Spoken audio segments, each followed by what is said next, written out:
సంవత్సరం 1780 దక్షిణ భారతదేశం మీదుగా బ్రిటీషు సేనలు ముందుకు కదిలాయి. క్రమశిక్షణతో, వ్యూహాత్మకంగా, ఆత్మవిశ్వాసంతో. అప్పుడే ఆకాశం గర్జించింది. రాకెట్లు నేలపై పడుతూ పేలిపోయాయి. అంచనా వేయలేని వంకర మార్గాల్లో సేనల మధ్య చొచ్చుకుపోయాయి. ఒకే ఒక్క దాడి ఒక అమ్యునిషన్ కార్టును పేల్చివేసింది.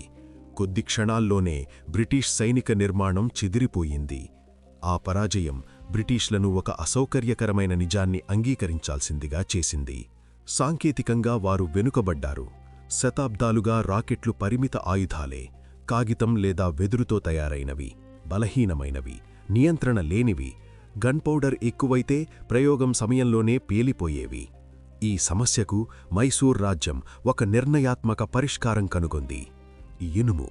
మృదువుగా మోది తయారు చేసిన ఇనుప కవచాలను దహన గదులుగా ఉపయోగించడం ద్వారా మైసూర్ ఒక విప్లవాత్మక మార్పు తీసుకొచ్చింది. ఇనుము ఎక్కువ అంతర్గత పీడనాన్ని తట్టుకోగలిగింది. ఎక్కువ పీడనమంటే ఎక్కువ థ్రస్ట్, ఎక్కువ థ్రస్ట్ అంటే ఎక్కువ పరిధి. కొన్ని మైసూర్ రాకెట్లు దాదాపు 1 కిలోమీటరు దూరం ప్రయాణించగలిగాయి. దీని ముందు యూరోపియన్ రాకెట్లు అనమ్మకమైనవి, చాలా తక్కువ పరిధి కలవిగా ఉన్నాయి. ఇది ప్రయోగశాలలో చేసిన ప్రయోగం కాదు, ఇది ప్రభుత్వ ఆధ్వర్యంలోని పూర్తిస్థాయి సైనిక వ్యవస్థ. టిప్పు సుల్తాన్ పాలనలో ప్రతి బ్రిగేడ్కు ఖుషూన్గా పిలువబడే దళానికి 200 మంది రాకెట్ నిపుణులను నియమించారు. వారు ప్రయోగ కోణాలను లెక్కించేవారు.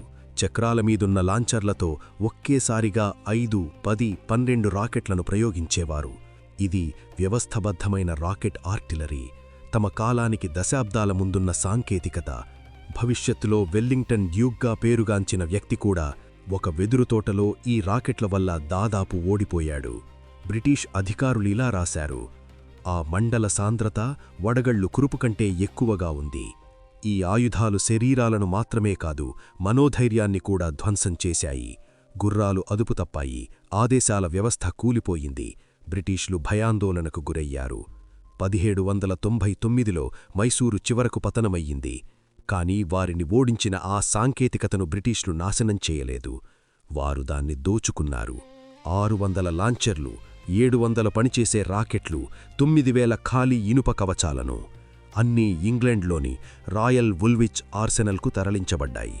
ప్రతి కొలతను అధ్యయనం చేశారు. ప్రతి వివరాన్ని నమోదు చేశారు. కేవలం 5 ఏళ్లలో బ్రిటన్ కాంగ్రీవ్ రాకెట్ను ప్రదర్శించింది. మైసూర్ రూపకల్పన ఆధారంగా అభివృద్ధి చేసిన వ్యవస్థ. దాన్ని నెపోలియన్పై ఉపయోగించారు. 1812 యుద్ధంలో వినియోగించారు. బాల్టిమోర్పై జరిగిన బాంబార్డ్ సమయంలో ఈ రాకెట్లు ఆకాశాన్ని వెలిగించాయి. ఒక అమెరికన్ వీక్షకుడు వాటిని ఇలా వర్ణించాడు: రాకెట్ల ఎర్రని మెరుపు. ఆ పదాలు చరిత్రలో నిలిచిపోయాయి. కాని వాటి మూలం మరిచిపోయారు. కాని పురావస్తు శాస్త్రం అబుద్ధం లిప్పదు. 2002లో కర్ణాటకలోని ఒక పాత బావిలో 100ల సంఖ్యలో ఇనుప రాకెట్ గోళాలు కనిపించాయి. మరిచిపోయిన ఒక ఆధిపత్యానికి నిశ్శబ్ద సాక్ష్యాలు. మైసూర్ ఒక ఆయుధాన్ని మాత్రమే సృష్టించలేదు, ఒక సామ్రాజ్యాన్ని మార్చుకునేలా చేసింది. ఆధునిక యుద్ధ భవిష్యత్తు లండన్లోని ఒక ప్రయోగశాలలో పుట్టలేదు. అది దక్షిణ భారతదేశంలోని ఇనుప కార్మికశాలల్లో ఆవిర్భవించింది.